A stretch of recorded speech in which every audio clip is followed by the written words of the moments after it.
আপনার debit card হঠাৎ বন্ধ হয়ে যেতে পারে। এর সাধারণত ৩টি বড় কারণ থাকতে পারে। এটিএমে গিয়ে দেখেন হঠাৎ আপনার ডেবিট কার্ড কাজ করছে না। এমন হলে ভয় পাওয়ার কিছু নেই। প্রথমেই ৩টি কারণ খুঁজে দেখুন। ১. মেয়াদ শেষ হয়ে গিয়েছে কিনা দেখুন, অর্থাৎ এক্সপায়ারি ডেট শেষ হয়ে গিয়েছে কিনা সেটা চেক করে দেখুন।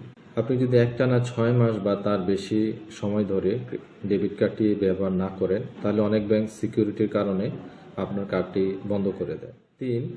যদি ব্যাংক সন্দেহজনক আপনার কোনো লেনদেন পায়, তাহলে সিকিউরিটি পারপাসে আপনার কার্ডটি লেনদেন ব্লক করে দেয়। এর সমাধান কি? আপনার মোবাইলে ব্যাংকের নোটিফিকেশন সবসময় চেক করুন।